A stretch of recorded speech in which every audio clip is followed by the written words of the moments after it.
તમારા પેટમાં જે ગરમી ને જે ખટાશ થતી હતી ઓછી થઈ જશે, માથું પીઠથી દુખતું હશે તો તરત હલકું થવા લાગશે.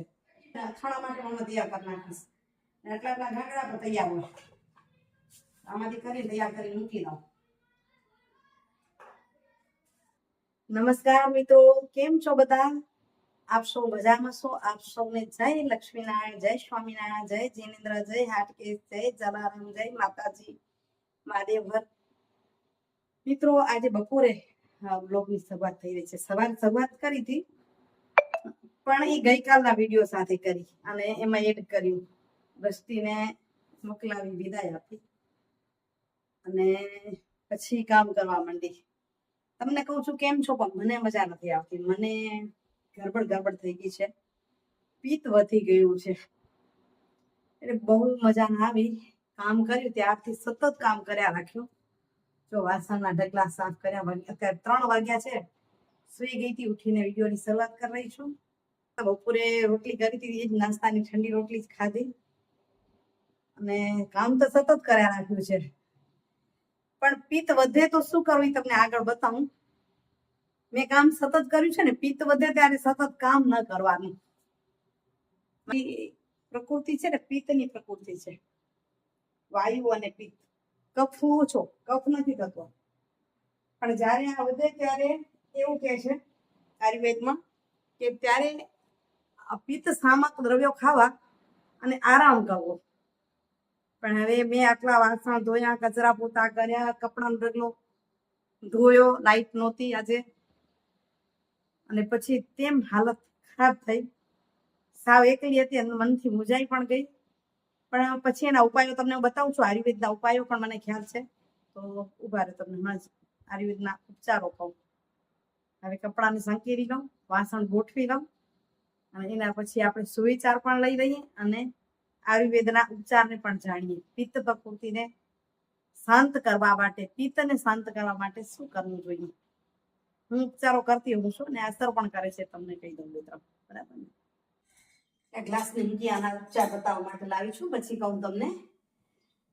આજના સુવિચારની વાત કરું તો મિત્રો એક કહી શકાય કે બધા જ દરવાજા આપણે જ્યારે ખરાબ પરિસ્થિતિમાંથી પસાર થતા હોય ને ત્યારે એમ થાય કે દુનિયાના બધા જ દરવાજા બંધ થઈ ગયા હોય છે, પણ એવું નથી હોતું. એવા અનેક દરવાજા હોય છે કે કાયમ માટે આપણી માટે બંધ નથી થતા, પણ આપણે ખટખટાવવાનું મૂકી દઈએ છીએ, કારણ કે અંદરથી મૂંઝાઈ જઈએ છીએ. આપણી થાય ક્યાં જવું ને શું કરવું. એ બધા જ દરવાજા બંધ નથી થઈ જતા. અને વિશેષ એમ કહું તો એ કહી શકાય કે કોઈ અનુભવ કરવો હોય તો ખરાબ પરિસ્થિતિ વેઠીને જે વ્યક્તિ સફળ થયા હોય છે ને એ ક્યારે બીજા વ્યક્તિનું ખરાબ નથી ઈચ્છી શકતા. એને ખબર છે કે મારી પરિસ્થિતિ ખરાબ હતી, એમાં મને સફળ થવામાં કેટલી તકલીફ થઈ છે અને આજ હું સફળ છું. એટલે એ વિચારે છે કે થોડીક મદદ પણ એને કામ લાગી છે. મારો માત્ર સહારો હું છું ને એ પણ એને મદદ કરી શકશે. એટલે કોઈના દરવાજા જ્યારે જરૂર પડે ને ત્યારે દરવાજો ખટખટાવી લેવાનો, મતલબ એની પાસે મળી લેવાનું એવા વ્યક્તિઓને. બરાબર? આજનો સુવિચાર આજ. હવે આપણે એક વાત હતી કે પિત્તની, મને ખૂબ જ પિત્ત વધી. અત્યારે સ્વસ્થ થઈ ગઈ છું, 5:30 જેવા થવા આવ્યા છે ને મને એમ થાય છે કે ના હવે સ્વસ્થ થઈ ગઈ છું. દેશી ઉપચાર જ કર્યા છે. પહેલો ઉપચાર તમને કહું તો પિત્તના હુબકા આવતા હોય, બહુ જ પિત્ત વધી ગયું ને હુબકા આવવા લાગે, ઉલટી આવવા લાગે, તો દ્રાક્ષ અને ધાણા બંનેને એકદમ વાટી લેવાના, એનું શરબત બનાવીને પી જવાનું, તો પિત્તની ઉલટી બંધ થઈ જાય છે. એથી વિશેષ જો વધી ગઈ અને બંધ ના થાય, હુબકા આયા રાખે પણ મજા ના આવે, પેટમાં ગરબડ થયા રાખે, એમ કે બહુ મૂંઝારો થાય. પિત્ત વધે ને તો એને મૂંઝારો બહુ થાય, અતિશય મૂંઝારો થાય, તો લગભગ બંધ થઈ જાય એનાથી, ઉલટી હુક્કો થતો હોય તો શું કરવું? તો આપણે શું કરશું? આવા 3 થી 4 ગ્લાસ પાણી પી જવાનું છે. તમારા પેટમાં સમાય એટલું. 2 ગ્લાસ થી ભરાઈ જાય તો તમને તો ફૂલ પેટ થઈ ગયું. આરામથી પાણી પી લેવાનું. પાણી પી લીધા પછી તમારા પેટને આ રીતે હલાવવાનું છે, મતલબ પેટની અંદર ડગડ. ગ્લાસમાં કેમ ડગાવી કે આપણે કઈ વસ્તુ મિક્સ કરવી છે, એકદમ મિક્સ થઈ જાય. આપણે પેટને ડગાવશું તો અંદરનું પિત્ત છે પાણીમાં મિક્સ થશે. આ રીતે કોઈ પણ હિસાબે આ પેટને અંદર ને અંદર પેટ ડગવું જોઈએ. આ રીતે 25 થી 30 સેકન્ડ ખાસ કરીને લગાવવાનું. વળી થોડોક આરામ કરીને વળી પાછું લગાવવાનું આ રીતે. અને 1 થી 2 મિનિટમાં જ 2 મિનિટમાં જ, ઘણી વખત નહીં તો બેસી જશે પાછો પિત્ત હલાવ્યો હશે એ થઈ જાય ત્યારે આપણે એને ઉલટી કરવાની છે. તમે કઈ રીતે કરશો એ ખબર નથી. આ રીતે કોઈ ચમચી લઈ શકાય લાગે નહીં એવી, મોઢા મૂંડી મૂકીને ઉલટી કરો. જ્યાં સુધી તમને પેટ એકદમ સાફ ન લાગે ત્યાં સુધી ખાટા ખાટા પાણી નીકળશે કાઢી નાખો.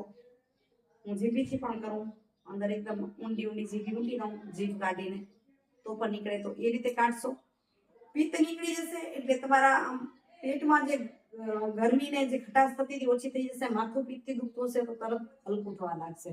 ત્રીજું છે કે પેટમાં મજા નથી આવતી, આ કાઢ્યું છતાંય હવે પેટમાં વધારે પડતી ખોટી ભૂખ લાગે તમને, પણ ખાવું શું? છાશ પીશો તો પાછો પિત્ત વધી જશે, ખટાશ કાંઈ પણ લેશો તો પિત્ત પાછી વધશે.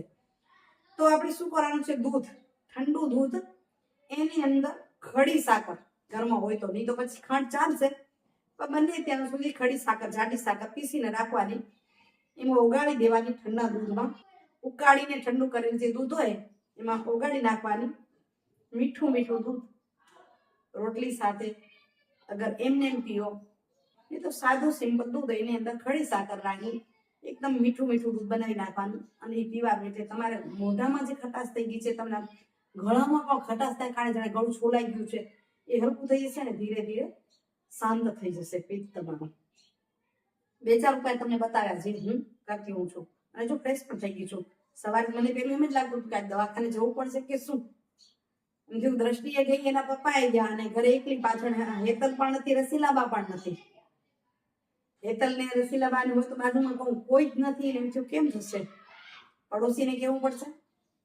પણ ખબર તો પડી જ કે પિત્ત છે તો ચાલો પિત્તના ઉપચાર કરીએ, અને દર વખતે કરતી હોઉં છું. એટલે આજે થોડાક વિશેષથી કરવા પડ્યા, એટલે બધા ઉપચાર તમારી સામે મૂક્યા છે. આશા રાખીશ કે તમને ગમે હશે. ચાલો મિત્રો, દ્રષ્ટિ કાલે ગોળ લઈને આપી ગઈ છે, કીધું તું ગોળ લઈ આવજે, તો આપે હવે એને સાચવી લઈએ. ગોળ ખોલો એટલે તો ક્યાંથી કીડી આવી જાય, જે જો કેટલી કીડી આવી જાય નીચે રાખ્યું એટલે.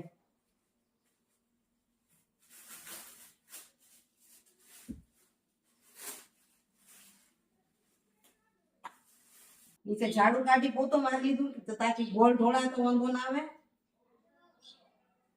હવે આમાં જે કચરો નીકળ્યો એને ફેંકી દઉં દૂર.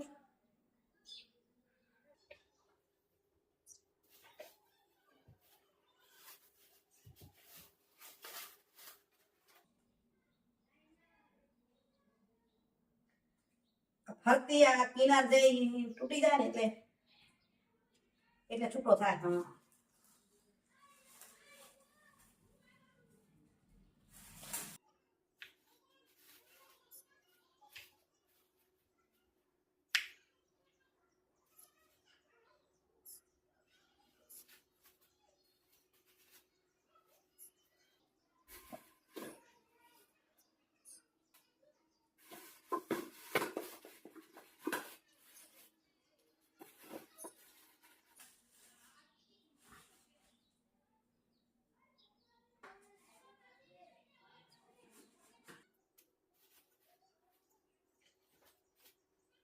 આ ગોઠવાઈ જાય, પોચો નીકળશે, હમણાં જ અથાણા થશે ગોળ કેરીના ને એમાં કામ આવી જશે. એટલે તો હમણાં બેગી ભીલી લઈ લીધી,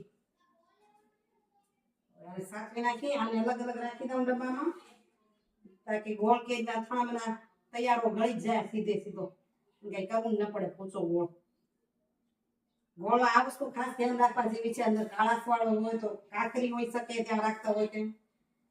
આમાં બધું આવ્યું છે કાળો, જો સાફ કરી ખાવાનું, કાપીએ ત્યારે તો ધ્યાન રાખવું પડે.